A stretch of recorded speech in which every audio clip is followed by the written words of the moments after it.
Balance sheet and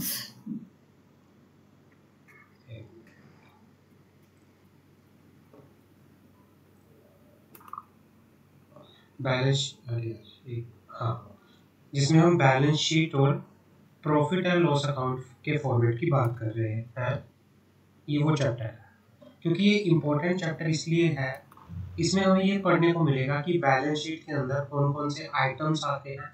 हम balance sheet की already बात कर चुके हैं, जो भी रिकॉर्डेड वीडियो आपके अंदर आपके पास जो मैंने आपको ग्रुप के अंदर भेजी है, वो सारी की सारी उसके अंदर बैलेंस शीट के फॉर्मेट की बात हो रही है कि बैलेंस शीट के अंदर कौन कौन से आइटम्स आते हैं। जो शेयर होल्डर फंड्स होता है, जो लाइबिलिटीज होती हैं, जो एसेट्स होती हैं, वो कितने पार्ट्स के अंदर डिवाइडेड होती है, और हर एक पार्ट्स के अंदर कौन कौन सा टॉपिक्स है, कौन कौन सा आइटम है, वो आगे यहाँ पर चलता है। और ये मोस्ट इंपॉर्टेंट है, क्योंकि जब हम आगे प्रैक्टिकल क्वेश्चन करेंगे, जब हमारे नेक्स्ट चैप्टर्स आएंगे, सारे का सारा वो इसके ऊपर बेस्ड है, सब इसके ऊपर बेस्ड है।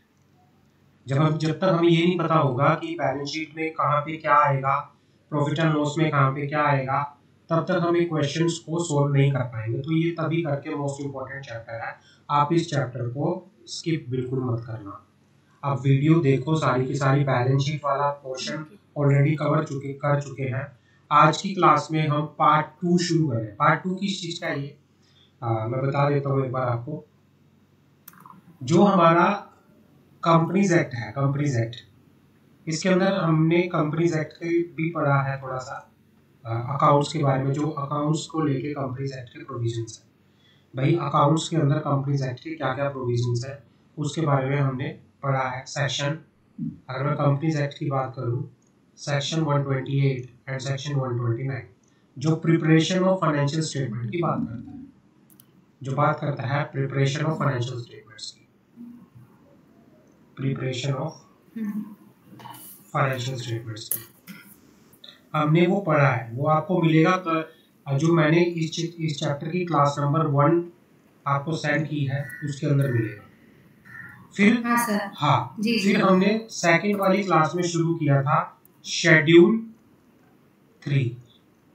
ये कंपनीज एक्ट का शेड्यूल शेड्यूल 1 के अंदर बात करते हैं। शेड्यूल 1, जो शेड्यूल 1 है ऑफ द कंपनीज एक्ट 2013, वो बात करता है फॉर्म्स ऑफ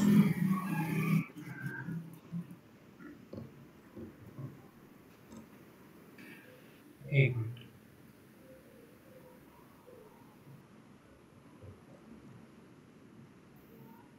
हाँ ये शेड्यूल 3 है, सॉरी शेड्यूल 3 करो इसे, शेड्यूल 3।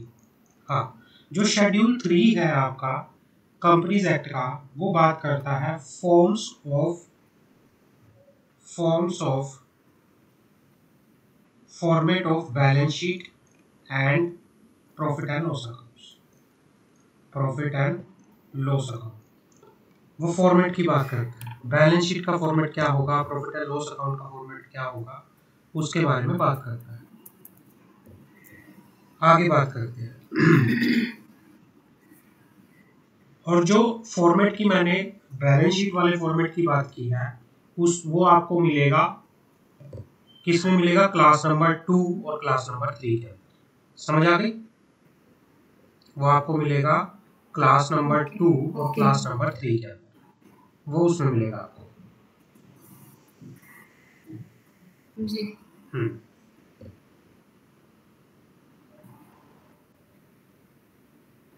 और आज हमारी 4th क्लास है ये, इस वाले चैप्टर की हमारी जो ये क्लास है, ये 4th क्लास है, क्लास नंबर 4, जिसमें हम बात करेंगे पार्ट 2 की। जो शेड्यूल 3 है, शेड्यूल 3 जो है ऑफ द कंपनीज एक्ट, वो 2 पार्ट्स के अंदर डिवाइडेड है। पार्ट नंबर 1 बात करता है format of balance sheet, part number 1 बात करता है the format of balance sheet, format of balance sheet, जिसके अंदर बताया गया होता है कि बैलेंस शीट का फॉर्मेट क्या होगा। जो हम ऑलरेडी डिस्कस कर चुके हैं। आज हमारा जो टॉपिक है वो पार्ट बी पे है, जो बात करेगा format of profit and loss account. जो किसकी बात करेगा? Format of profit and loss accounts. Clear है?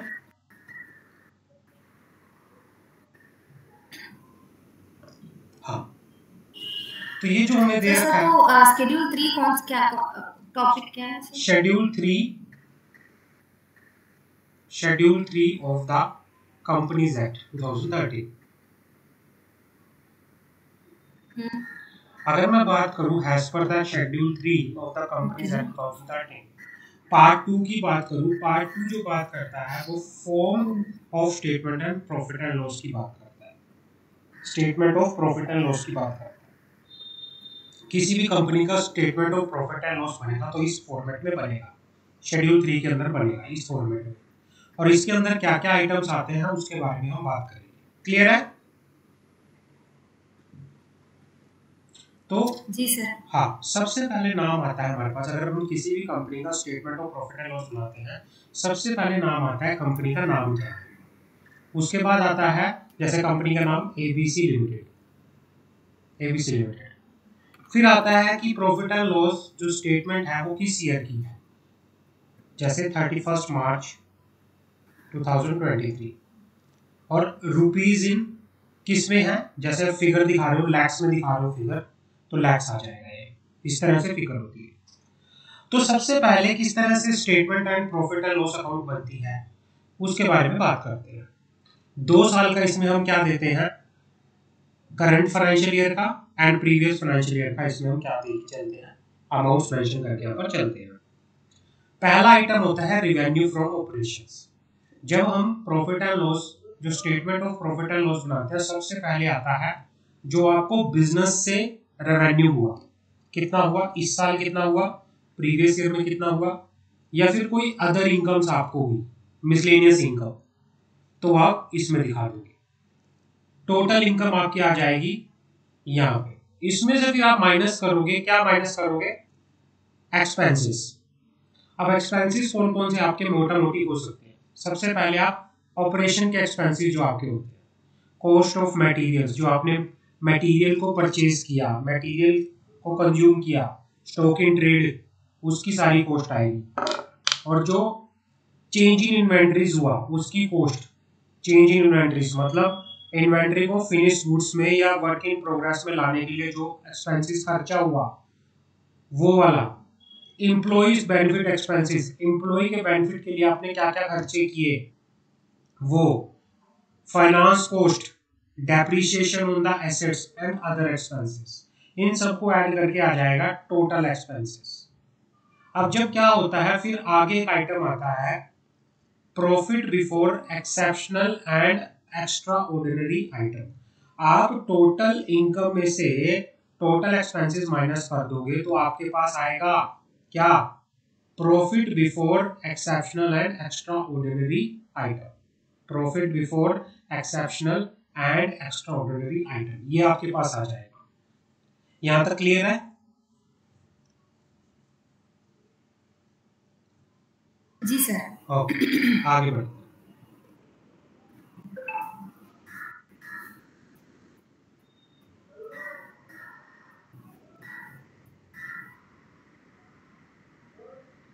फिर जब हमारे पास ये आ जाएगा प्रॉफिट बिफोर, पॉइंट नंबर 3 क्या था, total income, total income. Point number 2 क्या है, टोटल एक्सपेंसेस। पॉइंट नंबर 4 क्या है, total expenses. Point number 4 total expenses. Total income में से टोटल एक्सपेंसेस माइनस करोगे, आपके पास आएगा profit before exceptional and extraordinary item. आप फिर क्या करोगे, आप देखोगे कि हमारे पास एक्सेप्शनल आइटम क्या है, एक्सेप्शनल आइटम क्या है, तो प्रॉफिट में से एक्सेप्शनल आइटम माइनस कर दोगे तो आपके पास आएगा profit before extra ordinary item. फिर आप एक्स्ट्रा ऑर्डिनरी आइटम को माइनस करोगे तो आपके पास आएगा प्रॉफिट बिफोर टैक्स। फिर उसके बाद आप टैक्स माइनस करोगे, फिर आप क्या करोगे, टैक्स माइनस करोगे। टैक्स माइनस करने के बाद आपके पास आएगा profit and loss for the period from continuing operation. फिर आपके पास आएगा प्रॉफिट फॉर द, जो उसके पास आएगा नेट प्रॉफिट। जब आप एक बार टैक्स माइनस कर दोगे आपके पास आता है प्रॉफिट आफ्टर टैक्स या net profit.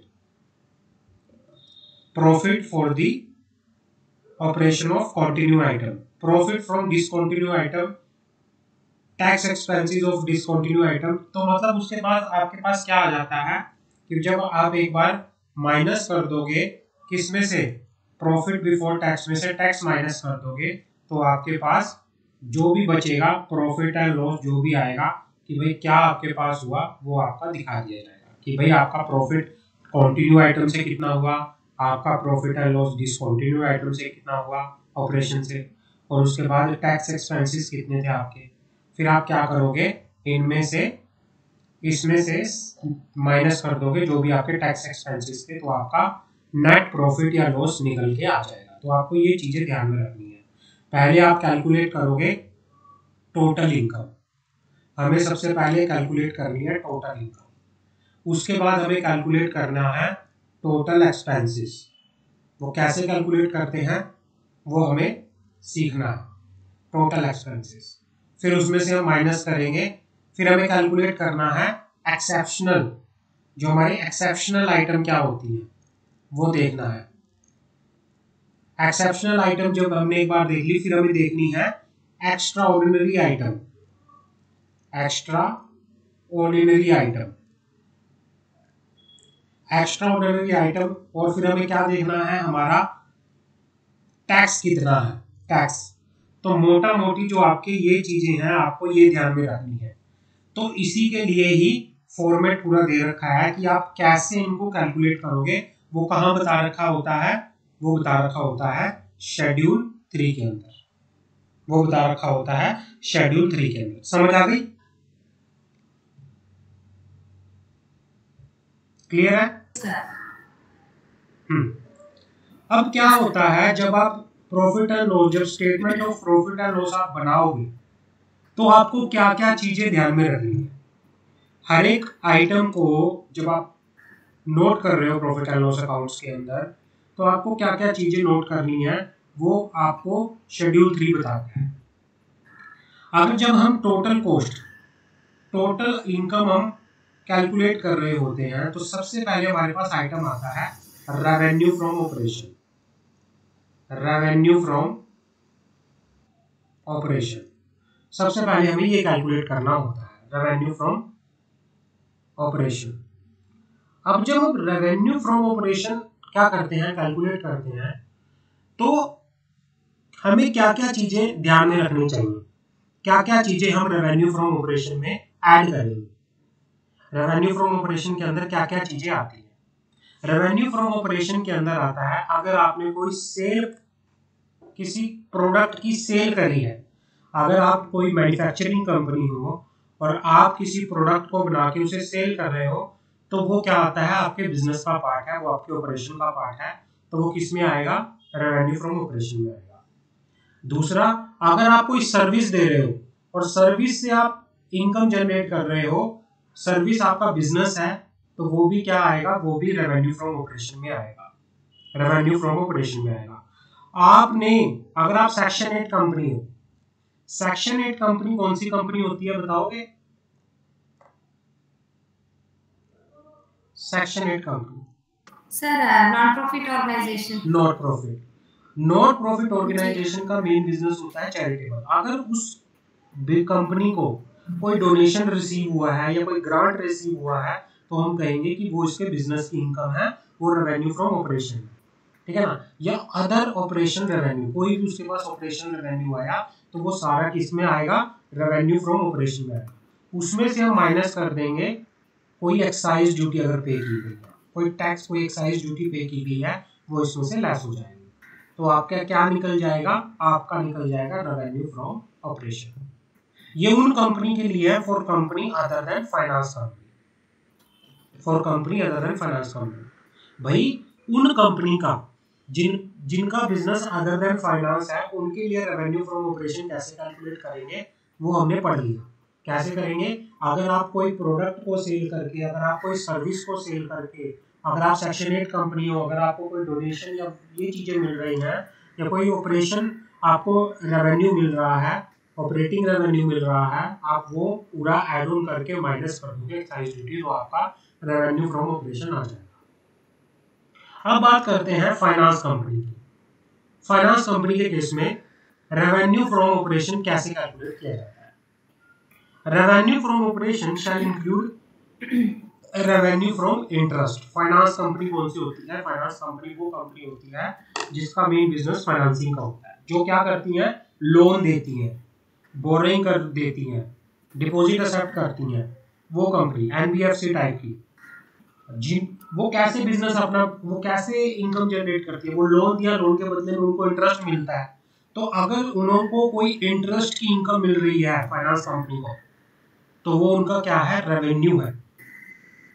Other finance service revenue under each above head shall be disclosed separately by notes to accounts. Mainly finance company अपना जो इनकम का सोर्स है वो क्या है, इंटरेस्ट रहता है। इंटरेस्ट इनकम मिलती है उनको, तो वो क्या आएगा, रेवेन्यू फ्रॉम ऑपरेशन आगे पर चलेगा। समझ आ गई?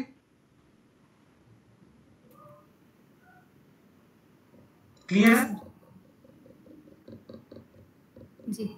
हाँ, अब हाँ ये आ गई। फाइनेंस कंपनी के लिए माइनस करेंगे फाइनेंस कॉस्ट। फाइनेंस कॉस्ट क्या आती है?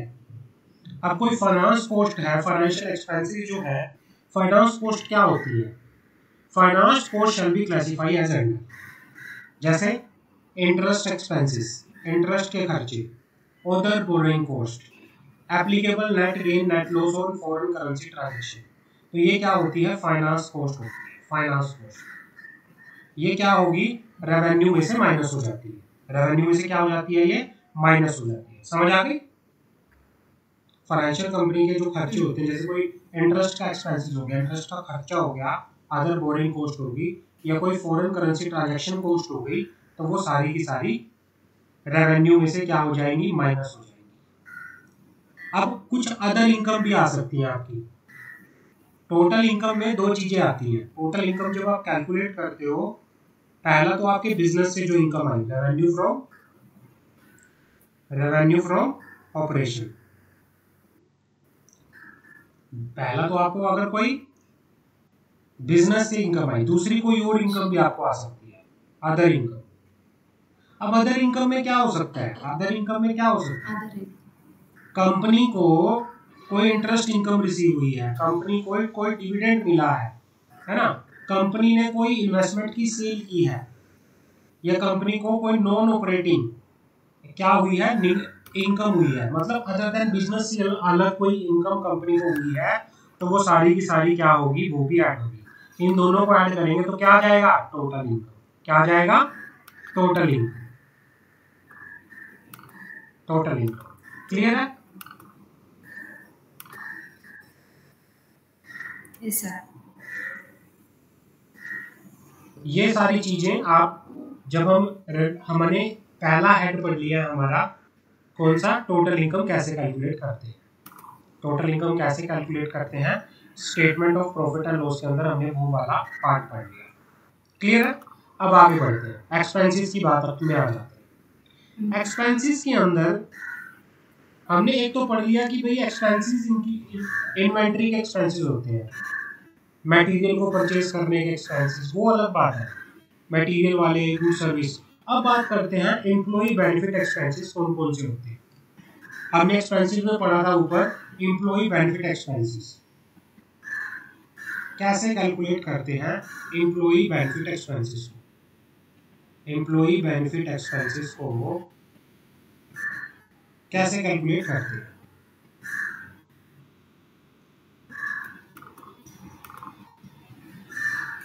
एम्प्लॉय बेनिफिट एक्सपेंसेस को कैसे कैलकुलेट करते हैं। अभी एम्प्लॉय बेनिफिट एक्सपेंसेस के अंदर क्या आती है, बिजनेस में कोई बिजनेस करते हैं, एम्प्लॉय लगा रखे हैं, एम्प्लॉय को जो सैलरी देते हैं, वेजेस देते हैं, एम्प्लॉय का जो कंट्रीब्यूशन होता है, एम्प्लॉयर का जो कंट्रीब्यूशन होता है प्रोविडेंट फंड के अंदर, ईसॉप्स का जो एक्सपेंसेस होता है, employee stock option plan, employee stock purchase plan का जो एक्सपेंसेस है, स्टाफ वेलफेयर एक्सपेंसेस, ये सारे का सारा एम्प्लॉय बेनिफिट के अंदर आता है। Depreciation and amortisation expenses, any item of income of expenditure which exceed 1% of revenue from operation or rupees 1 lakh whichever is higher।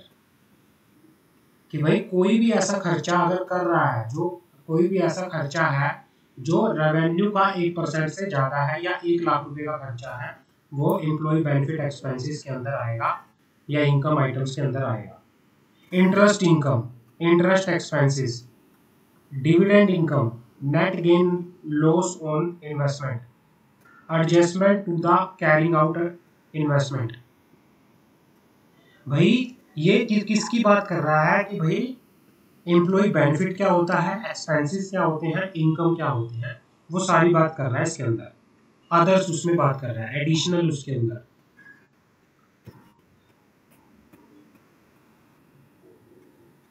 समझ आ गई? जी सर। एम्प्लॉय बेनिफिट के खर्चे कौन से होते हैं? एम्प्लॉय बेनिफिट के खर्चे होते हैं एम्प्लॉय की सैलरी, एम्प्लॉय की wages, contribution to PF, ESOPs के खर्चे, ईएसपीपी के खर्चे, स्टाफ वेलफेयर के खर्चे। अदर एक्सपेंसेस के अंदर क्या क्या आएगा? एक्सपेंसेस के अंदर आता है depreciation, amortisation expenses, interest expenses, या फिर कोई भी ऐसा खर्चा जो किससे कि टोटल रेवेन्यू के 1% से ज्यादा है या 1 लाख रुपए है, whichever is higher। और कोई भी ऐसा खर्चा जो फॉरेन ट्रांजेक्शन का कोई भी खर्चा हो रहा है, वो सारे का सारा। इन्होंने इसको ढंग से क्लासिफाई नहीं कर रखा, इन्होंने स्टडी मटेरियल में इसको ढंग से क्लासिफाई नहीं कर रखा। इन्होंने बीच में इनकम भी दिखा रखी है, एक्सपेंसेस भी दिखा रखे हैं। तो आप एग्रीगेट, आप इसको डिवाइड कर लेना कि भाई एक्सपेंसेस कौन से हैं, इनकम कौन से। जैसे ही पहले वाला हमारा कौन से हेड के अंदर चला जाएगा? एम्प्लॉय बेनिफिट के अंदर। किसके अंदर चला जाएगा? एम्प्लॉय बेनिफिट के अंदर चला जाएगा। दूसरे वाला किसमें चला जाएगा? एक्सपेंसेस हेड के अंदर चला जाएगा। तीसरे वाला भी एक्सपेंडिचर एक्सपेंसेस के अंदर चला जाएगा।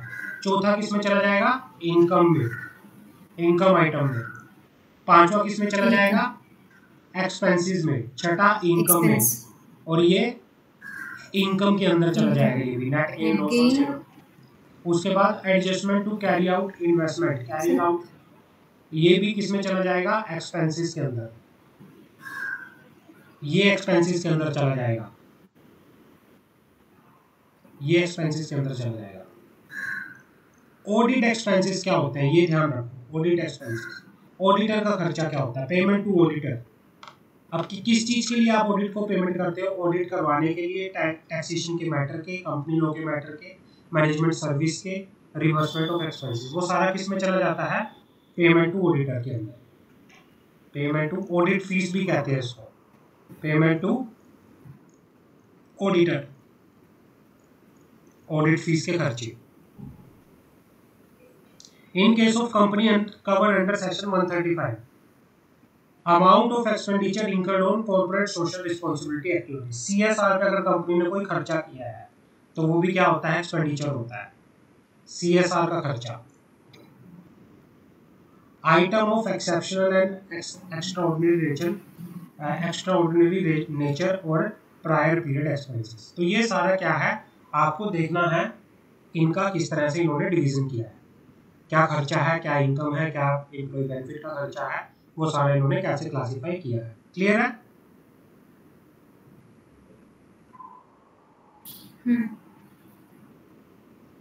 अब आते हैं मटेरियल गुड्स एंड सर्विसेज के रिलेटेड खर्चे। मटेरियल को कहाँ दिखाएंगे? Balance statement of profit and loss के अंदर क्या किस तरह से होता है? दो तरह से होता है। पहला, in case of manufacturing company, अगर मैं मैन्युफैक्चरिंग कंपनी की बात करूं, raw material under broad head, raw material under broad head, good purchase under broad head. भाई आप statement of profit and loss के अंदर, statement of profit and loss के अंदर एक्सपेंसेस के हेड में रॉ मटेरियल को अलग से हेड के बना के दिखाओ, रॉ मटेरियल का अलग से हेड बना के दिखाओ। समझ आ गई? अगर आपकी मैन्युफैक्चरिंग कंपनी है तो आप जो रॉ मटेरियल है बैलेंस उसके statement of profit and loss के अकाउंट के अंदर क्या होगा, अलग से हेड बना के दिखाओ। समझ आ गई? और परचेज अंडर, हाँ, गुड परचेज का भी अलग से हेड बना के दिखाओ। गुड परचेज का भी अलग से एक्सपेंसेस के अंदर हेड बना के दिखाओगे। समझ आ गई? ट्रेडिंग कंपनी की बात करूं, ट्रेडिंग कंपनी की बात करूं तो अगर स्टॉक इन ट्रेड है, अगर कंपनी ने कोई गुड ट्रेड करने के पर्पज से परचेज की है तो उसको अलग से स्टॉक इन ट्रेड में, ट्रेडिंग कंपनी में स्टॉक इन ट्रेड वाले हेड में दिखाओगे। क्लियर है?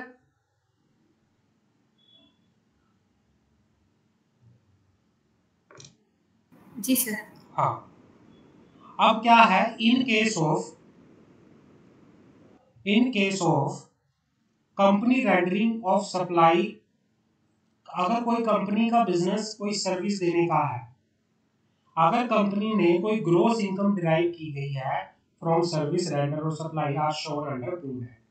अगर कंपनी ने कोई इनकम डिराइव की गई है फ्रॉम सर्विस रेंडर, ये कौन से हेड के अंदर आएगा, रेवेन्यू फ्रॉम ऑपरेशन के अंदर अलग से प्रॉपर हेड बना के दिखाओगे उसका कि भाई income derive from service render. Revenue from operation में इनकम डिराइव फ्रॉम सर्विस में अलग से हेड बना के दिखाओगे। ये बात कर रहा है। समझ आ गई?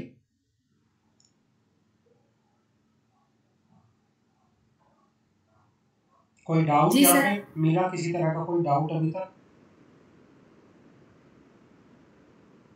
No sir. समझ आ रहा है?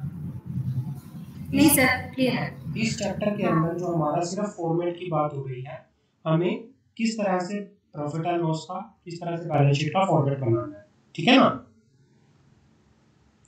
अब बात करते हैं in case of company which fall under more than 2 category mention A और बो, मतलब अगर कोई कंपनी इन ऊपर वाली कैटेगरी में से किसी 2 से ज्यादा कैटेगरी में बिजनेस करती है ना, उसका भी मैन्युफैक्चरिंग कंपनी भी है, ट्रेडिंग कंपनी भी है, या कोई सर्विस भी देती है, अगर एक से ज्यादा कैटेगरी में फॉल करती है तो उस केस में क्या होगा, आप रॉ मटेरियल को, ये गुड्स को, ये सर्विस को किस तरह से दिखाओगे। In case of company which fall under more than one of the category mentioned A, B, C above, it shall be sufficient compliance with the requirement having if purchase, sale, consumption of raw material and gross income from service render is shown under broad है। आप फिर क्या करोगे, ये sufficient compliance होगा कि सारे का सारा आप जो रॉ मटेरियल है आपने परचेज किया है, जो आपने कोई गुड्स परचेज किया है वो परचेज वाले हेड में, आपने कोई गुड्स सेल की है वो सेल वाले हेड के अंदर, आपने कोई रॉ मटेरियल परचेज किया है तो वो रॉ मटेरियल के अंदर दिखाओगे, अगर आपने कोई सर्विस रेंडर की है तो वो सर्विस वाले हेड के अंदर आप अलग से दिखाओगे। समझ आ गई? आप सेपरेटली शो करोगे हर एक चीज। आपने अगर गुड परचेज की है सर, हाँ जी, ये प्रॉफिट एंड लॉस में ये सब डालेंगे सर, परचेज। हाँ, एक्सपेंसिव साइड के अंदर और इनकम साइड के अंदर आप किस तरह से दिखाओगे। जैसे मान लो आपने कुछ सेल किया, ओके, आपने कुछ सेल किया तो सेल क्या होता है, हमारे पास इनकम आई, सेल करने से इनकम आती है। आप रेवेन्यू फ्रॉम ऑपरेशन में क्या दिखा दोगे, सेल ऑफ प्रोडक्ट, है ना। अगर आप ट्रेडिंग कंपनी हो, आप कुछ बेच रहे हो तो आप क्या कर दोगे, सेल ऑफ प्रोडक्ट दिखा दोगे। अगर आप कोई सर्विस दे रहे हो और सर्विस से आपने इनकम की तो आप सप्लाई ऑफ सर्विस दिखा दोगे रेवेन्यू में। हाँ, आपने कोई गुड्स परचेज की, परचेज मतलब खर्चा किया, तो वो आपको फिर एक्सपेंसेस में परचेज ऑफ गुड्स दिखाओगे। आपने कोई रॉ मटेरियल परचेज किया, रॉ मटेरियल के अंदर दिखाओगे। समझ आ गई? हाँ सर। हाँ, तो इस तरह से आप सारी चीजें दिखा के यहाँ पर चलोगे। अगर कोई वर्क इन प्रोग्रेस है, वर्क इन प्रोग्रेस क्या होता है, मतलब आपने रॉ मटेरियल परचेज किया, आपने उसका प्रोसेस कर रहे हो, लेकिन अभी तक फिनिश गुड नहीं बनी, तो फिनिश गुड जब तक नहीं बनती वो कौन से हेड में आती है, वर्क इन प्रोग्रेस में आती है, सेमी फिनिश्ड गुड्स। हाँ, तो उसको आप वर्क इन प्रोग्रेस में बैलेंस शीट के अंदर दिखाओगे कि आपका कितने अमाउंट का वर्क इन प्रोग्रेस है। समझ आ गई?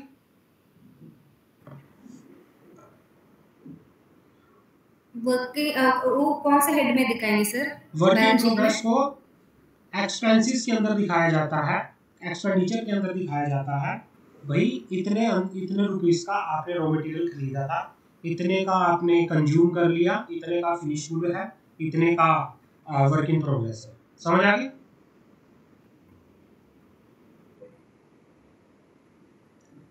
ओके, तो प्रॉफिट एंड लॉस में दिखाना है ना सर?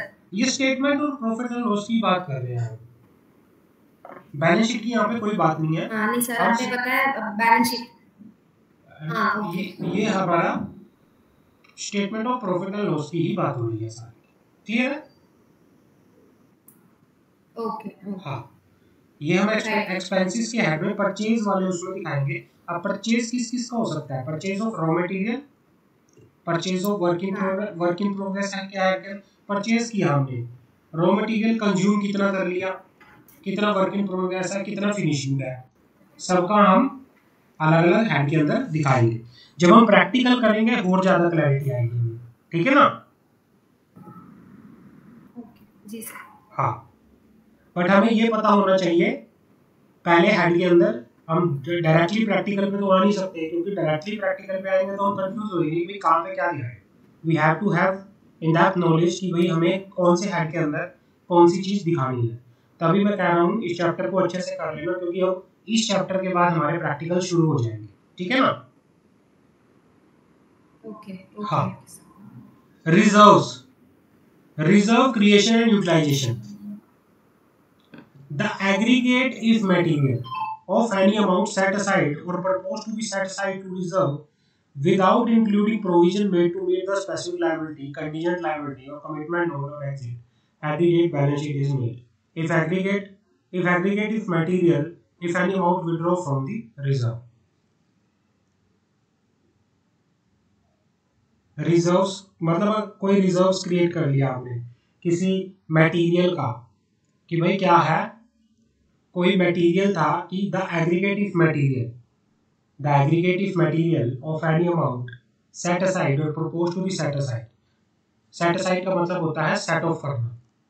कोई अगर आप सेट ऑफ करना चाहते हो या propose to be set off करना चाहते हो किसी भी अमाउंट को, तो उसके लिए आप क्या बना देते हो? रिजर्व बना देते हो। रिजर्व जैसे शेयर्स, प्रेफरेंस शेयर इशू होते हैं, तो प्रेफरेंस शेयर जब इशू किया जाता है तो उसके लिए एक सीआरआर मेंटेन किया जाता है, CRR, capital redemption reserve. Debenture issue करते हैं तो डिबेंचर रिडम्पशन रिजर्व मेंटेन किया जाता है। सिक्योरिटी प्रीमियम अकाउंट का लिए भी एक सिक्योरिटी प्रीमियम अकाउंट्स का अलग से क्या किया जाता है? रिजर्व मेंटेन किया जाता है। तो आप अमाउंट को क्या करने के लिए? सेट असाइड करने के लिए, सेट ऑफ करने के लिए किन लायबिलिटीज का? कि भाई वो लायबिलिटी जो अराइज हो चुकी हैं या हो सकती हैं, कंटीजेंट, हर एक लायबिलिटी के लिए आप प्रोविजन बना लेते हो, रिजर्व बना लेते हो। होता है ना? अगर आप ये देखते हो आपके पास आज पैसा है, आपको ये पता है कि फ्यूचर में मुझे शायद ये खर्चा करना पड़े, तो उसके लिए मैं पहले से ही थोड़ा पैसा अपने पास सेव करके रखूं। इसका मीनिंग क्या है? कि आपने रिजर्व बना लिया अलग से, सिर्फ आप उस पैसे का यूज उस चीज के लिए ही करोगे। समझ आ गई? जी सर। हाँ, तो रिजर्व्स भी मेंटेन किया जाता है, रिजर्व्स भी बनाया जाता है। और रिजर्व को मेनली कहाँ दिखाया जाता है? रिजर्व जो मेंटेन किया जाता है वो बैलेंस शीट के हेड में होता है। ये बैलेंस शीट के हेड में आता है, रिजर्व जो है बैलेंस शीट के हेड में आता है। लेकिन खर्चों को, किसी खर्चों के लिए रिजर्व बनाए जाते हैं, क्योंकि खर्चे की बात हो रही है तो खर्चे के लिए रिजर्व बनाए जाते हैं। रिजर्व क्या होते हैं और प्रोविजन क्या होते हैं? प्रोविजन की बात करते हैं।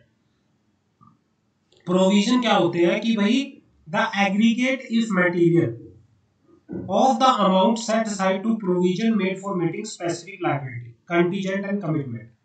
भाई कोई लायबिलिटी को करने के लिए प्रोविजन बना लिए जाते हैं, प्रोविजन पहले से ही।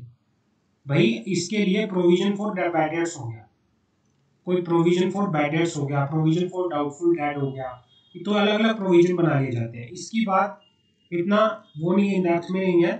तो क्या होता है? If aggregate amount withdraw from such provision has no require, मतलब क्या होता है? अलग से प्रोविजन बना लिए जाते हैं कि भाई मान लो बैड डेट्स थे हमारे, 1 लाख रुपए के डेटर्स थे, हो सकता है कि 1 लाख के बैड डेट्स इनमें से 1 लाख बैड डेट्स होंगे, सारे के सारे बैड डेट्स होंगे। बैड डेट्स मतलब किसी ने पैसा नहीं दिया, तो उनके लिए उस अमाउंट को सेट ऑफ करने के लिए प्रोविजन बना लिए जाते हैं। प्रोविजन कि हो सकता है कि हाँ क्या पता हमारा पैसा डूब जाए, तो हम अलग से प्रोविजन बना लेते हैं कि भाई हाँ वो पैसा डूब गया है, तो उसके लिए प्रोविजन बना लिया जाता है। समझ आ गई?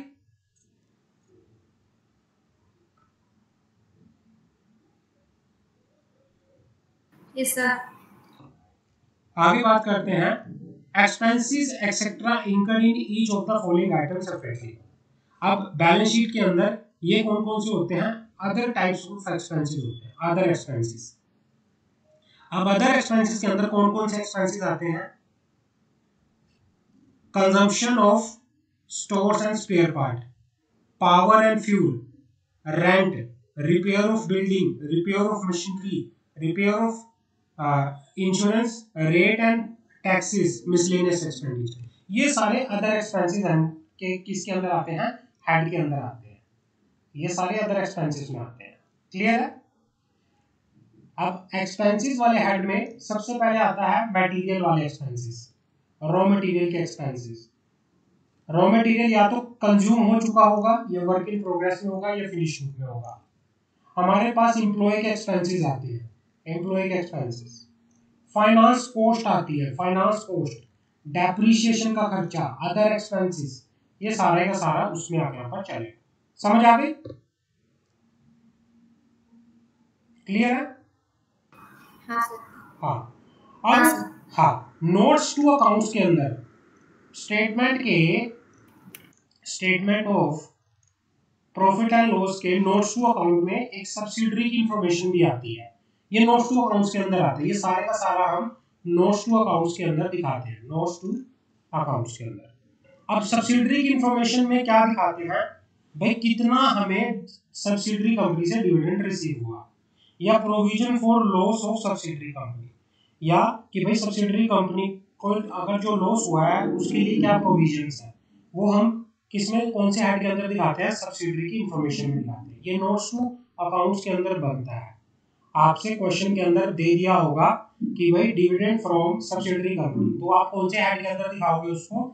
सब्सिडरी इंफॉर्मेशन के अंदर, सब्सिडरी इंफॉर्मेशन के अंदर, नोट्स टू अकाउंट्स के अंदर। समझ आ गई?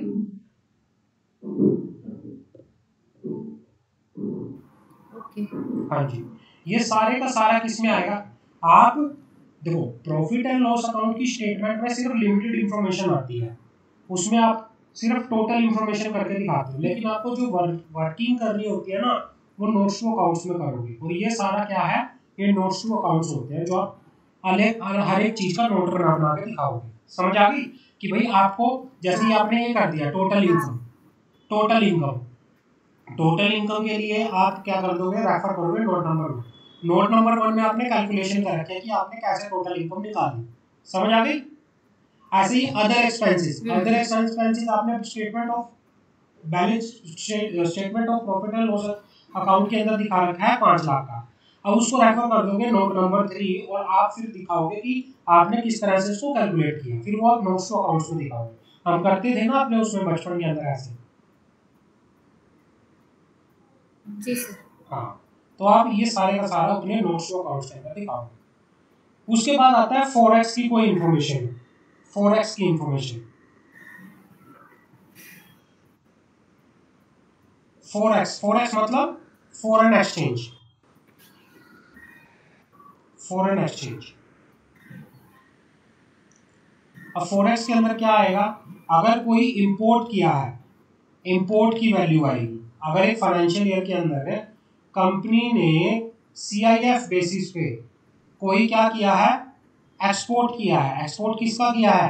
इंपोर्ट किया है, सॉरी, किसका किया है? किसी रॉ मटेरियल का इंपोर्ट किया है, किसी कंपोनेंट का इंपोर्ट किया है, किसी कैपिटल गुड्स का इंपोर्ट किया है, तो उस इंपोर्ट की वैल्यू क्या है, वो भी अलग से नोट्स टू अकाउंट में बना के दिखाई दी जाएगी। दूसरा, अगर कंपनी ने कोई एक्सपेंडिचर किया है फॉरेन करेंसी के अंदर, है ना, और on account of royalty, now how professional, या कोई कंसल्टेशन फीस या इंटरेस्ट फीस। मान लो कंपनी ने फॉरेन से कोई कंसल्टेंसी सर्विसेज ली, कंपनी ने फॉरेन से कोई प्रोफेशनल सर्विस ली, कंपनी फॉरेन की कोई टेक्नोलॉजी यूज कर रही है और उसके बदले में कोई रॉयल्टी या नो हाउ पर एक्सपेंडिचर कर रही है, तो वो एक्सपेंडिचर भी फॉरेक्स इंफॉर्मेशन के अंदर दिखाया जाएगा। समझ आ गई? Okay sir. हाँ, आगे बढ़ते हैं।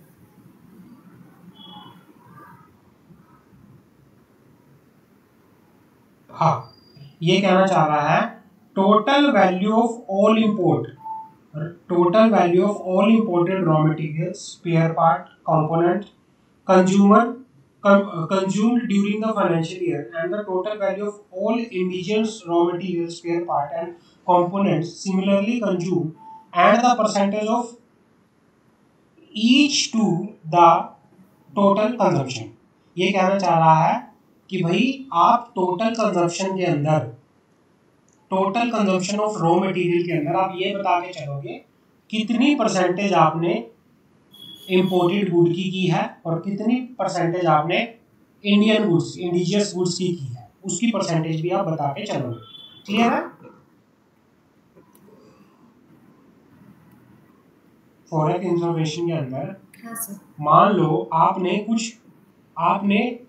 टोटल आपका कंजम्पशन, आपने रॉ मटेरियल का कंज्यूम किया, एक 50 लाख रुपए का रॉ मटेरियल आपने कंज्यूम किया। मान लो 2 लाख रुपए का मटेरियल जो था वो आपने इंडियन यूज किया और बाकी 48 लाख का आपने फॉरेन से मंगवाया, रॉ मटेरियल इंपोर्ट किया। तो आप इनकी परसेंटेज कैलकुलेट करोगे कि भाई कितना परसेंट आपने फॉरेन का यूज किया, कितना आपने इंडियन यूज किया। समझ आ गई? हाँ सर। हाँ, आगे क्या है? फॉरेक्स इंफॉर्मेशन के अंदर आप और क्या क्या दिखाओगे? Amount remitted during the year in foreign currency on account of dividend with all a specific mention of the total number of non-resident shareholder, total number of share held by them, on which the dividend were due on the year to which the dividend related। अगर company ने कोई dividend जो है पे किया है foreign currency में, तो आप पूरा इंफॉर्मेशन बता के चलोगे कि कितने नंबर ऑफ नॉन रेसिडेंशियल आपके शेयर होल्डर थे और उन्होंने कितने नंबर ऑफ शेयर जो है हेल्ड कर रखे थे जिनके ऊपर डिविडेंड जो था ड्यू था, उसकी इंफॉर्मेशन भी आप पूरी की पूरी बता के चलोगे। समझ आ गई? क्लियर है? फिर आता है earning in foreign exchange classify under the following head, namely export of good calculated on FOB basis, royalty, know how, professional, consultation fees, interest and dividend, other income. अगर आपने फॉरेन से कोई इनकम भी दिखाई है ना, उसको भी आप टोटल इनकम के अंदर अलग से हेड बना के शो कर दें। और वो हेड कौन कौन से हो सकते हैं? Export of good, royalties, know how, professional fees कोई आपने रिसीव की, इंटरेस्ट इनकम रिसीव की, डिविडेंड इनकम रिसीव की, तो उसको भी फॉरेन वाले हेड के अंदर बना के दिखाओगे। समझ आ गई? क्लियर है? जी सर। हाँ, तो फॉरेक्स वाले हेड के अंदर उसको फॉरेक्स वाली इंफॉर्मेशन आप प्रॉपरली ये बता के चलोगे। अर्निंग इन फॉरेन एक्सचेंज आप पूरी बता के चलोगे उसकी। समझ आ गई?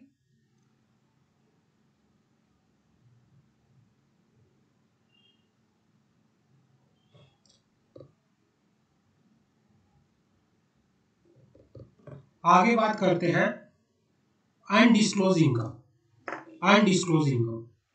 भाई कोई ऐसी अनडिस्क्लोज इनकम है, the company shall give detail of any transaction not recorded in the books of accounts that have been surrendered or disclosed as income during the year in the tax assessment under the Income Tax Act 1961 as a search or survey or any other relevant provision of the Income Tax Act, unless there is any immunity for disclosure under any scheme, and also shall state whether the previously unreported income and are related as it have been properly recorded in the books of account during the year।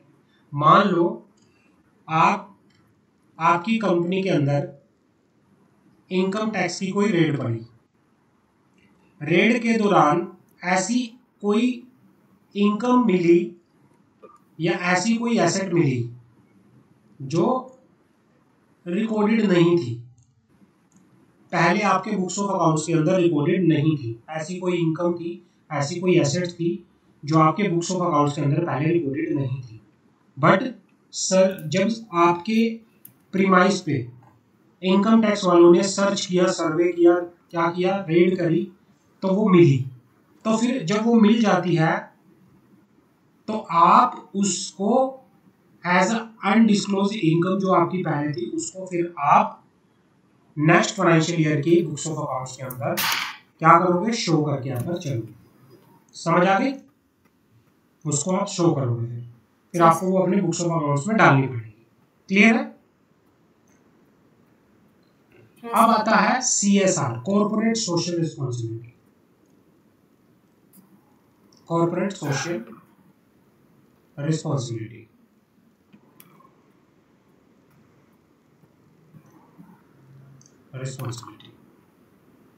where the company covered under section 135, section 135 बात करता है corporate social responsibility. Companies act के अंदर हम इसका chapter पूरा पढ़ेंगे, क्या होता है कंपनीज एक्ट के अंदर, इसका पूरा एक अलग से चैप्टर दे रखा है। तो CSR वाले हेड के अंदर हमें ये बताना पड़ेगा कि कितना अमाउंट है जो कंपनी को CSR में स्पेंड करना है। कंपनी ने कितना अमाउंट क्या किया है, स्पेंड कर दिया है। कंपनी को कितना करना चाहिए था, कंपनी ने कितना अमाउंट जो है खर्चा किया है, कितना शॉर्टफॉल है कि भाई कंपनी के पास कितना पैसे की कमी है कि वो CSR में नहीं कर सकती। Shortfall at the end of the year, total of the previous year shortfall, अगर पिछले साल भी कोई शॉर्टफॉल था खर्चे में, मान लो कंपनी को 5 करोड़ का CSR का खर्चा करना था लेकिन कंपनी ने 4 करोड़ का किया, तो कितने का शॉर्टफॉल है, 1 करोड़ का। तो अगर कोई शॉर्टफॉल है अब में या पीछे वाले में, तो वो सारे का सारा करना पड़ेगा। समझ आ गई?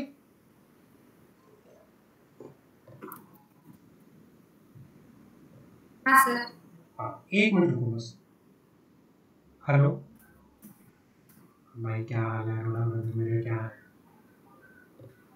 Okay brother, okay.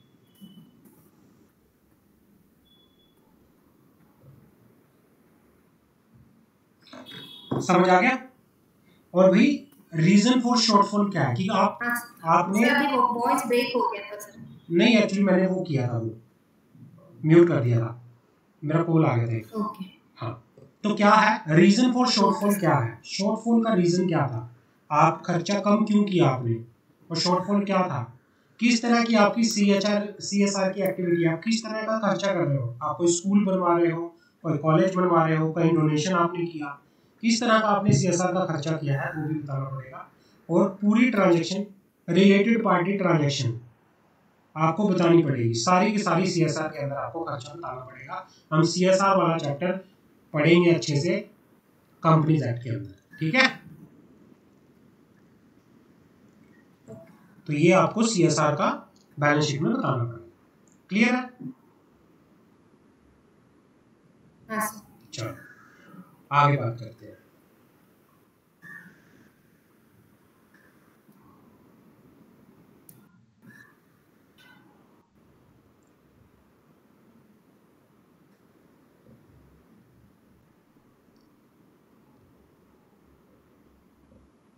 हाँ, डिटेल ऑफ क्रिप्टो करेंसी और वर्चुअल करेंसी। अगर कोई क्रिप्टो करेंसी ने कंपनी ने इन्वेस्टमेंट कर रखी है किसी क्रिप्टो करेंसी में या वर्चुअल करेंसी में, उसके बारे में भी बताना पड़ेगा कि कितना प्रॉफिट एंड लॉस हुआ है उस क्रिप्टो करेंसी से कंपनी को। Amount of currency held as on the reporting date, आज की डेट पे, मतलब अगर रिपोर्टिंग डेट का मतलब 31 मार्च को कोई से भी फाइनेंशियल, जैसे 2023 का फाइनेंशियल ईयर है, तो कंपनी ने कितनी क्रिप्टो करेंसी में इन्वेस्टमेंट कर रखी है उसके बारे में भी बताना पड़ेगा पूरा। समझ आ गई?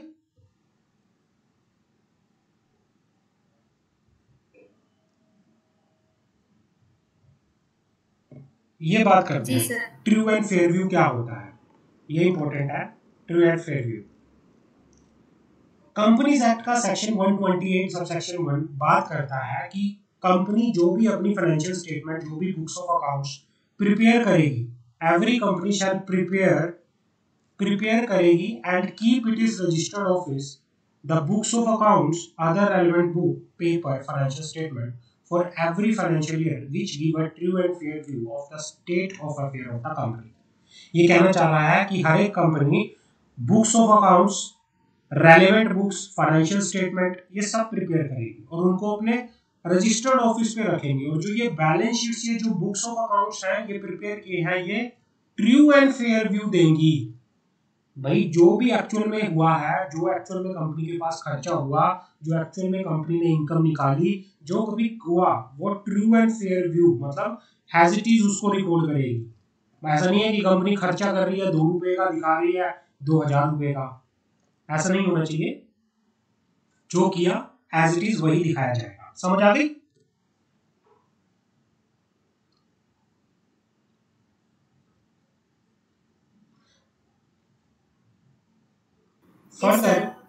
Further, Section 129, Subsection 1 of the Companies Act 2030 state that the financial statement shall give a true and fair view of the state affair of the company and comply with the accounting standards notified under Section 133, Section 133 and shall be informed provided in the different class of company Schedule 3.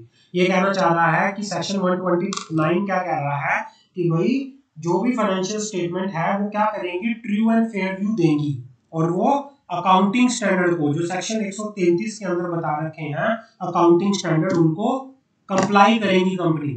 और schedule 3 के अंदर पूरे का पूरे schedule 3 को भी क्या करेंगी, फॉलो करेंगी।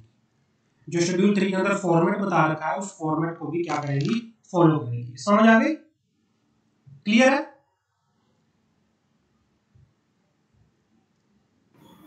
हाँ सर। हाँ, कोई doubt?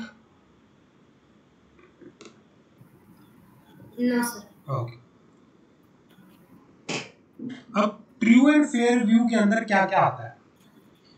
True and fair view के अंदर क्या क्या आता है? सबसे पहले आता है मटेरियलिटी। भाई जो भी इंपॉर्टेंट फैक्टर है, मटेरियलिटी का मीनिंग होता है जो भी इंपॉर्टेंट फैक्टर है वो सारे के सारे कंपनी अपनी फाइनेंशियल स्टेटमेंट के अंदर बता के यहाँ पर चलेगी, उनका प्रॉपर्ली डिस्क्लोजर करके यहाँ पर चलेगी, प्रॉपर्ली अमाउंट बता के चलेगी, फिगर बता के चलेगी कि भाई कितना कंपनी ने खर्चा, कितना प्रॉफिट, कितना इनकम, जो भी है सब बता के यहाँ पर चलेगी। Materiality, all significant factor which have impact on the mind of reader should be disclosed। भाई वो सारे फैक्टर जिससे हमें ये समझ आ सके कि भाई कंपनी ने किस तरह से बिजनेस, कंपनी का क्या एक्सपेंडिचर था, कंपनी ने किस तरह से इनकम की, कंपनी ने अलग अलग हेड्स के किस तरह से अपना वो किया है, जिससे अंडरस्टैंडिंग मिले, देखते ही फाइनेंशियल स्टेटमेंट को अंडरस्टैंडिंग मिले, हर एक मटेरियल फैक्टर को अपनी बैलेंस शीट के अंदर, अपनी प्रॉफिट एंड लॉस अकाउंट के अंदर, अपनी फाइनेंशियल स्टेटमेंट के अंदर दिखा के यहाँ पर चलेगी। समझ आ गई?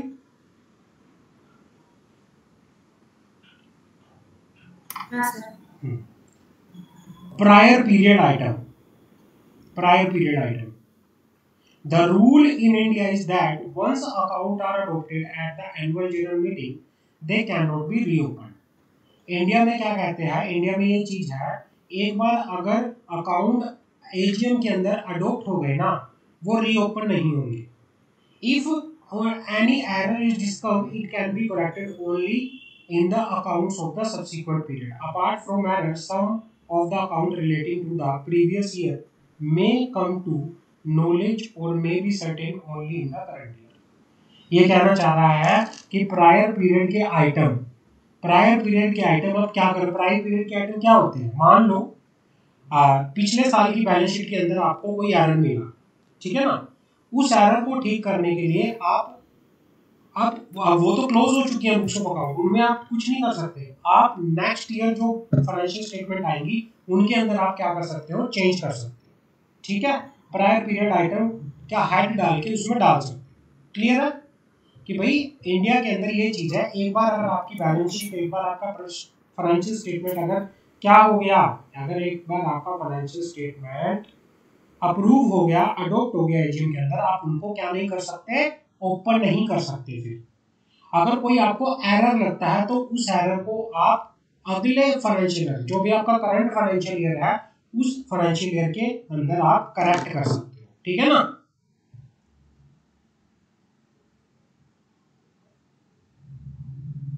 और एक्स्ट्राऑर्डिनरी आइटम क्या होते हैं? एक्स्ट्रा ऑर्डिनरी आइटम क्या होते हैं? हाँ, एक्स्ट्रा ऑर्डिनरी आइटम होते हैं इफ एक्सपेंसेस और income that do not arise in the ordinary course of business. ऐसे एक्सपेंडिचर जो रेगुलर कोर्स ऑफ बिजनेस में अराइज नहीं होते बट इंपॉर्टेंट होते हैं किस चीज के लिए? कंपनी की पॉइंट ऑफ व्यू, बट उनको सेपरेटली दिखाना प्रॉफिट एंड लॉस अकाउंट के अंदर इंपॉर्टेंट होता है। अब कौन कौन से होते हैं वो एग्जांपल बात करते हैं, वो बात करते हैं।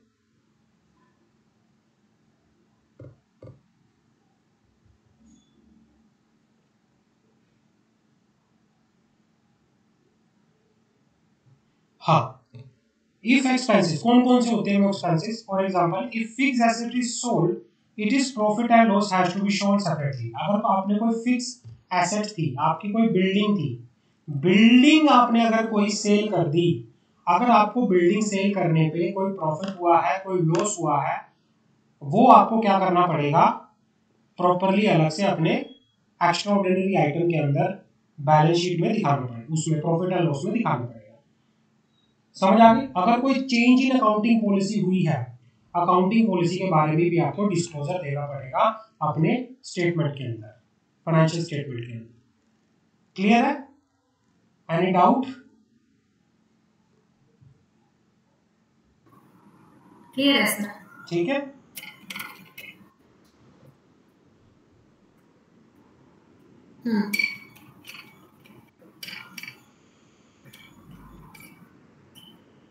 ठीक है। ये आपका, इसके अंदर मैं बात करूं, XBRL का एक टॉपिक है